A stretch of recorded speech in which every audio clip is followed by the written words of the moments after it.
디모데전서 6장 17절 18절 말씀 함께 읽겠습니다. 시작. 내가 이 세대에서 부한 자들을 명하여 마음을 높이지 말고 정함이 없는 재물을 소망에 두지 말고 오직 우리에게 모든 것을 후히 주사 누리게 하신 하나님께 두며 선을 행하고 선한 사업을 많이 하고 나누어 주기를 좋아하며 너그러운 자가 되게 하라. 아멘. 네, 하나님의 말씀입니다. 오늘 이 본문을 가지고 말씀을 전해주실 분은 우리 한국 청주의 선암교회 목사님으로 지난 한 30여 년 이상을 목회하신 분인데 오늘 이 말씀 가지시고 희망을 가지고 삽시다 말씀 해주실 때 은혜 되시기 바랍니다. 박수로 한번 환영하겠습니다.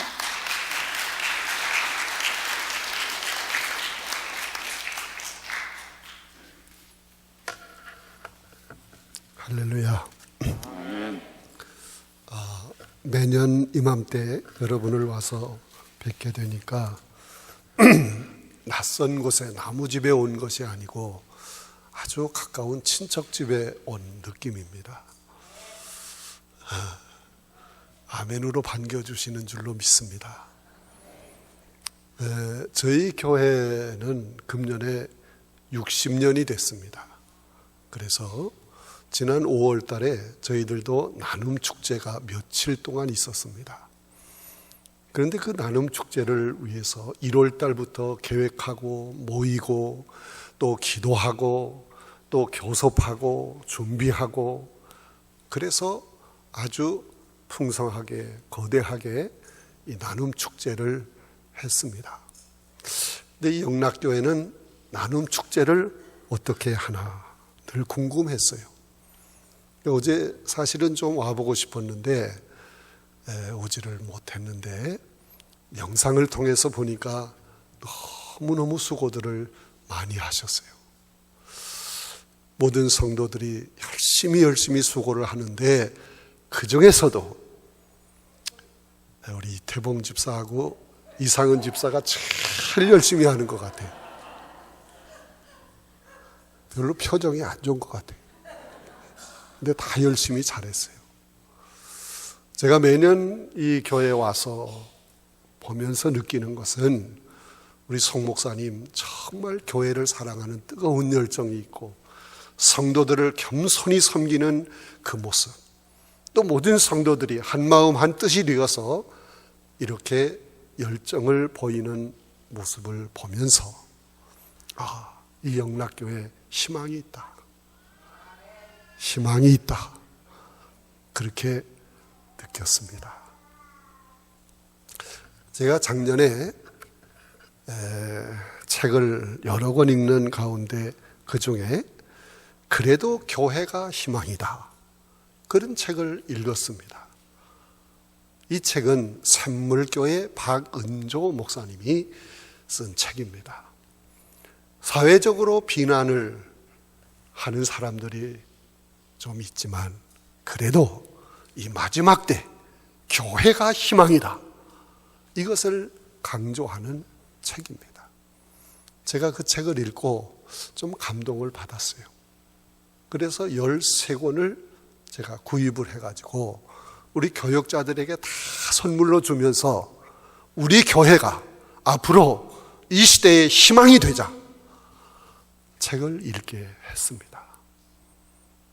여러분, 이 영락교회도 앞으로 이 오레곤, 아니 미국에서 희망이 되는 귀한 교회가 될 수 있기를 간절히 바랍니다.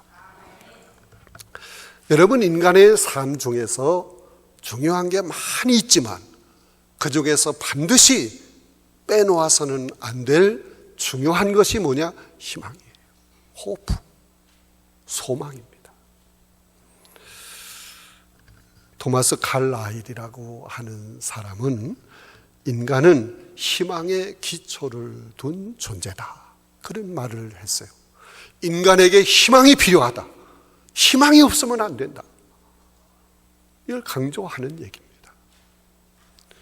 심리학자들이 쥐를 가지고 희망이 얼마나 중요한가를 시험을 했어요. 오지 그릇, 흙으로 이렇게 단지를 만들어서 오지 그릇 큰 단지 속에 각각 쥐를 한 마리씩 집어넣었습니다. 그리고 한 그 단지는 완전히 빛이 차단되게 했습니다. 그랬더니 이 쥐가 3분 만에 죽었어요. 또 한 단지에는 작은 구멍을 내고 빛이 들어가게 했습니다. 그랬더니 이 쥐가 36시간을 버텼다는 거예요. 희망이 이렇게 중요하다 하는 것을 말하는 거예요. 심리학자 에리 프롬이라고 하는 사람은 인간을 정의하기를 호모 에스파란스라고 했습니다.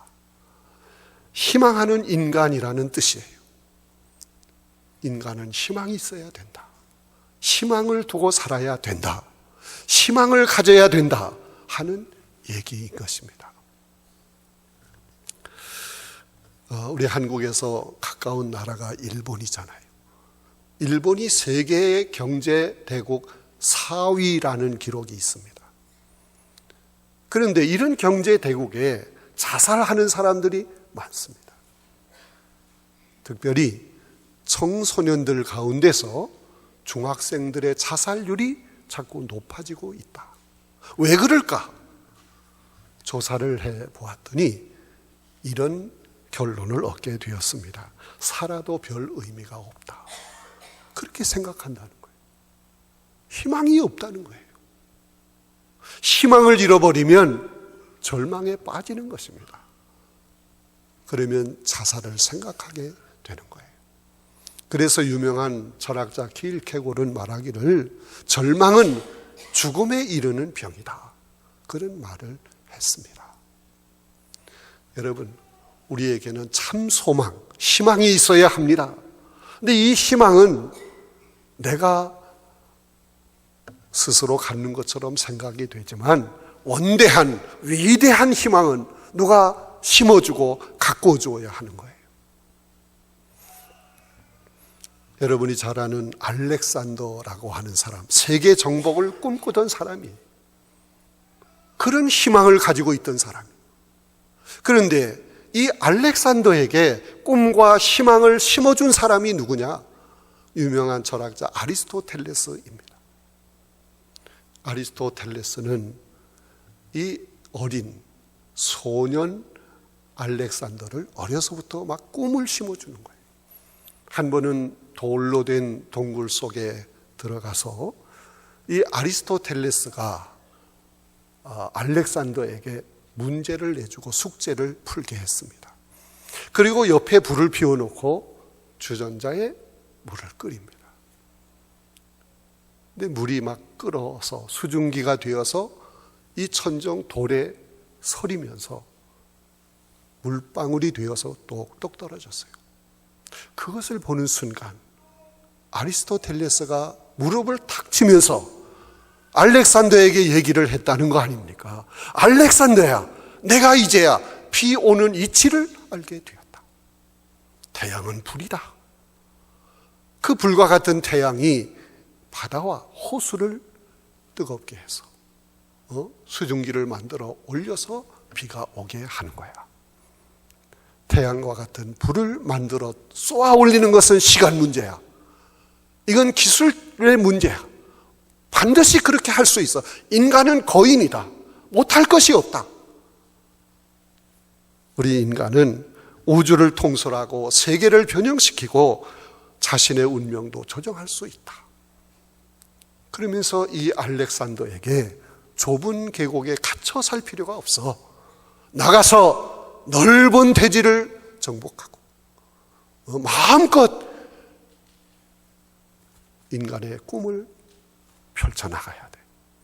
사람은 못할 게 없어. 이게 뭡니까? 인간 복음이라는 거예요.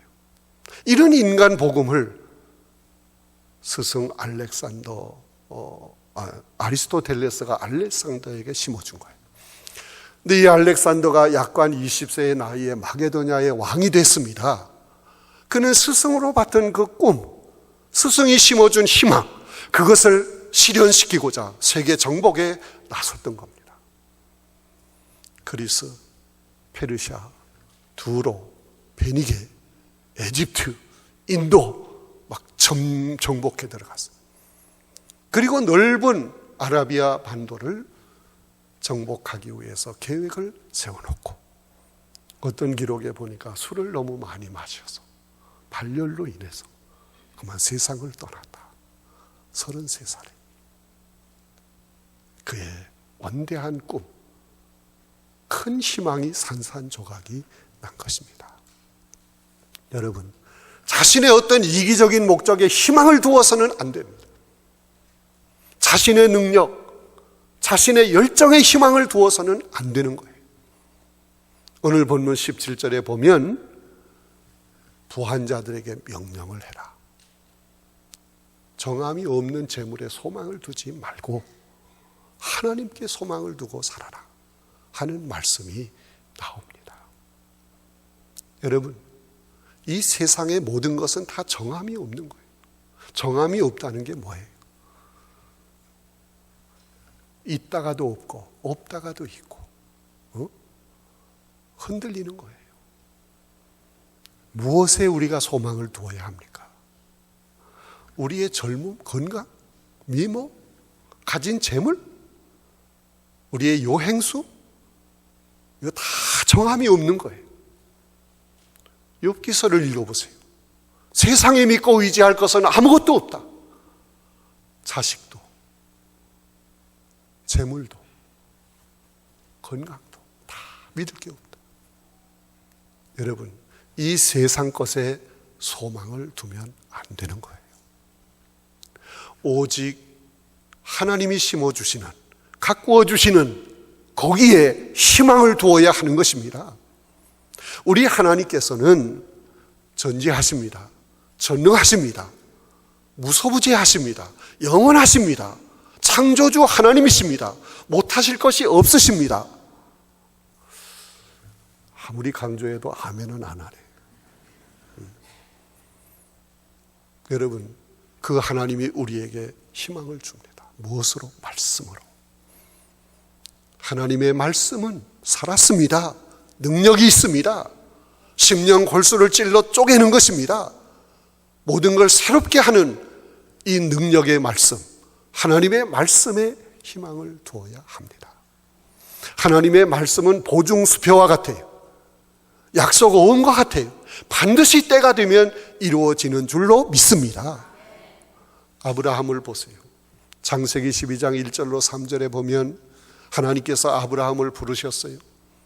너의 고향 친척 아비집을 떠나라. 그러면 너에게 거할 땅을 줄 것이다. 그것도 시시한 땅이 아니고 젖과 꿀이 흐르는 땅을 줄 것이다.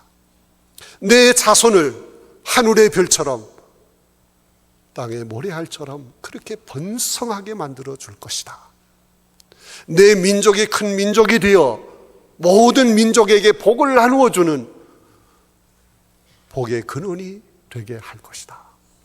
하나님의 말씀에 이 아브라함이 희망을 걸게 되었어요.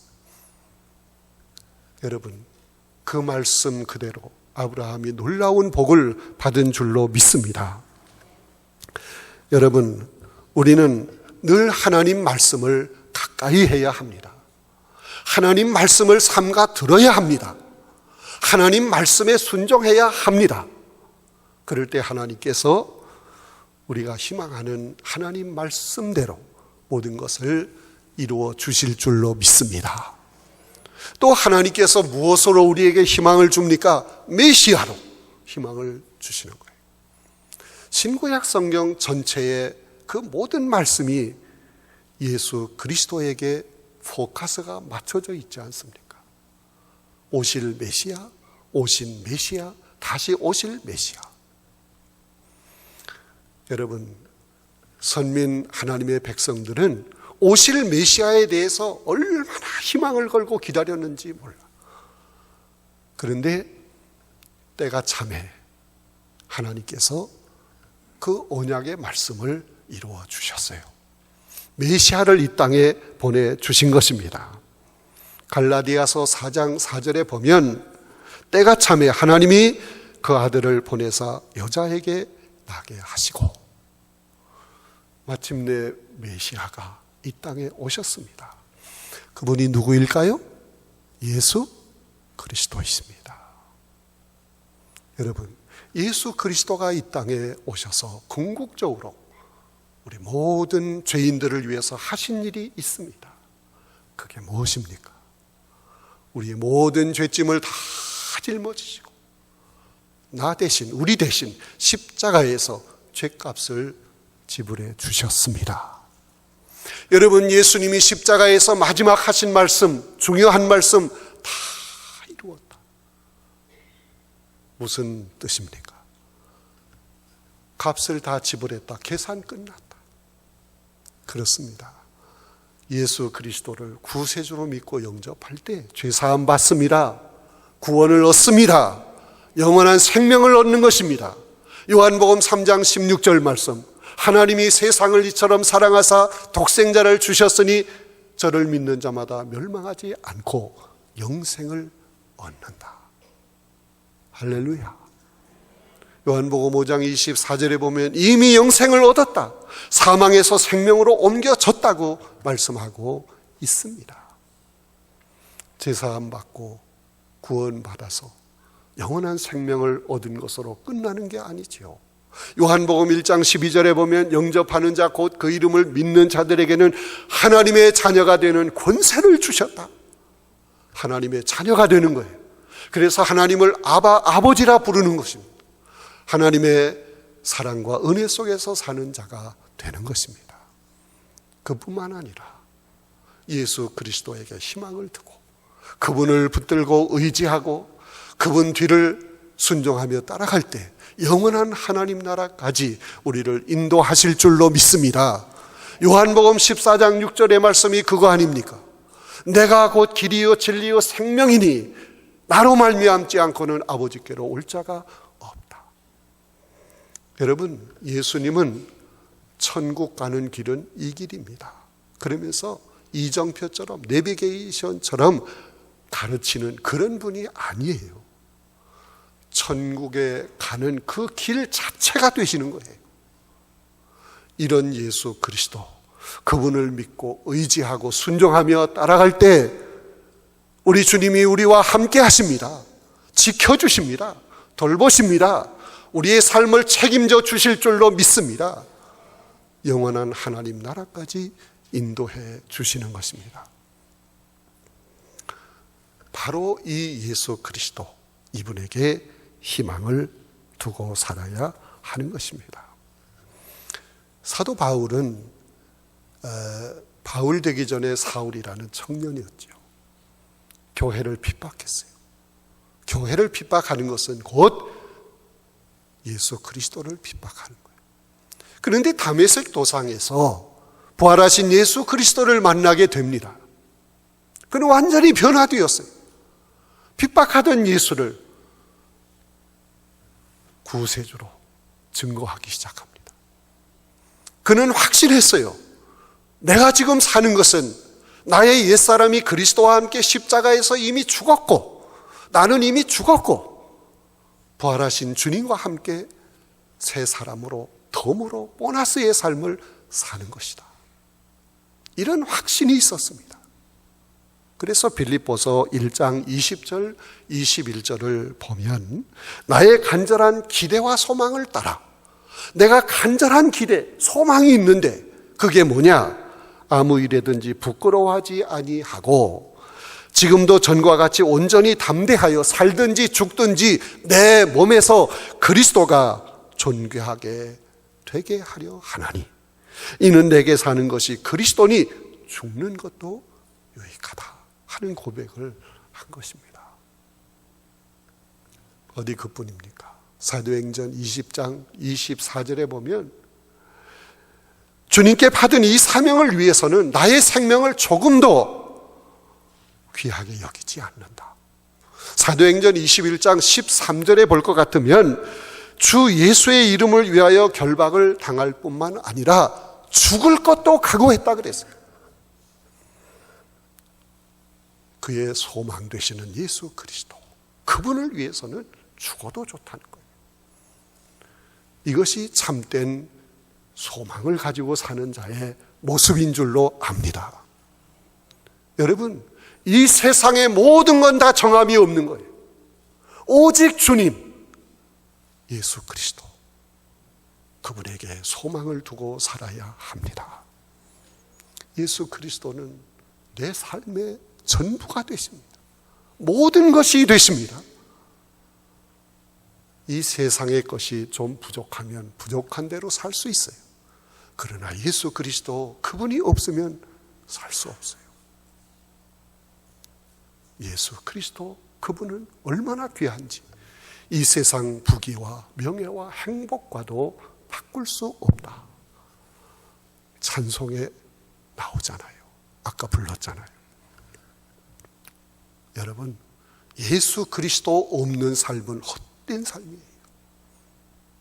제가 수학 문제를 하나 낼 텐데 어려워서 여러분이 풀 수 있을는지 모르겠어. 100 마이너스 1은 얼마일까요? 아이고, 뭐 그것도 문제라고 내느냐고 그렇게 생각하는 것 같아요.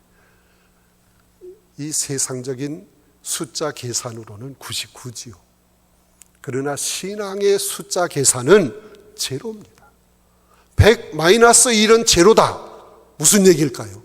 아무리 이 세상에 모든 것을 다 갖추었어도, 만족한 상태에 있을지라도, 100일지라도 마이너스 1, 예수 그리스도가 없는 삶, 이건 제로란 말이에요. 헛된 삶이에요. 허무한 삶을 사는 거예요. 불행하고 불쌍한 삶을 사는 것입니다. 믿으시면 아멘 하세요. 한 가지 더 산수 문제를 낼게요. 0 플러스 1은 얼마일까요? 1이라고 말하려고 그랬죠. 100입니다. 0이 뭐예요? 아무것도 없다. 건강도 부족하고 재물도 부족하고 모든 것이 다 별 볼 일 없지만, 그러나 우리에게 오직 예수 그리스도 그분만 있으면 내 삶은 모든 것을 가진 것입니다. 전부를 가진 것입니다. 100입니다. 할렐루야. 여러분, 우리의 희망 예수 그리스도, 그분을 바라보아야 합니다. 그분을 항상 의지해야 합니다. 여러분의 삶의 중심에 모시고 그분 말씀에 순종하며 살아야 합니다.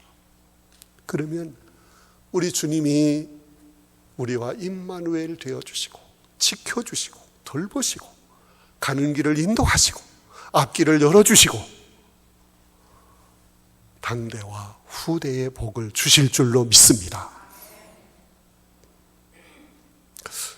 아마 1989년으로 생각이 됩니다. 제가 졸업한 우리 장신대에 목사 계속 교육원이 열렸어요. 목사가 됐다고 다 되는 게 아니에요. 계속 되어져 가는 거예요. 그래서 제가 신청을 하고 공부를 좀 하는데, 한 달은 미국에 와서 공부하는 거예요. 어디서 공부를 했느냐 하면은 뉴저지에 가면 거기 아주 유명한 신학대학 프린스턴 신학교가 있습니다. 거기서 공부를 하는 거예요. 근데 그 학교에 아주 유일한 동양인 교수가 있는데 그분이 우리 한국 사람 이상현 박사예요. 그분에게서 많은 지도를 또 받았어요. 근데 그분이 1757년 그 프린스턴 신학교의 총장으로 있었던 조나단 에드워즈라고 하는 사람에 대한 논문을 썼어요. 그 논문 속에 보면 그 영향력을 많이 끼쳤던 조나단 에드워즈, 그 사람의 후손들이 200년 동안 어떤 삶을 살았는가가 밝혀지고 있어요. 놀라운 일입니다. 거기 보면 부통령이 2사람이 나오고 200년 동안에, 그리고 목회자, 선교사를 포함한 성직자가 100명이 나오고, 또 상하 의원이 30명, 대학교 총장이 12명, 교수가 65명, 의사가 60명, 군 장성이 75명, 판사가 30명, 변호사가 100명, 저술가가 85명. 아무리 얘기해도 놀라지를 않네. 하여튼 그 후손들이 쟁쟁합니다. 어떻게 이런 복을 받습니까? 오직 주님께, 예수 그리스도 그분에게 희망을 두고 살았을 때 당대와 후손들의 앞길을 열어주는 것입니다. 믿으시면 아멘. 우리의 참 소망, 항상 희망을 가지고 살아야 할 그분, 예수 그리스도, 그분을 바라보시기를 바랍니다. 한번 따라 해보세요. 주님께 소망을 두고 사는 사람은, 아직 점심을 안 먹은 것 같아요. 더 크게 해보세요. 주님께 소망을 두고 사는 사람은 망할래야 망할 수도 없다. 믿으시면 아멘. 우리의 참 소망은 예수 그리스도 그분이십니다. 그분을 믿고 섬기는 여러분, 이 땅 위에서 언약된 복을 누리세요. 그래서 여러분을 바라보는 모든 사람들이 여러분을 통해서 또 희망을 갖게 되고, 그런 성도들이 모인 이 영락교회가 오늘 이 시대 마지막 때에 그래도 희망이 되어야 합니다. 그렇게 사시기를 간절히 바랍니다.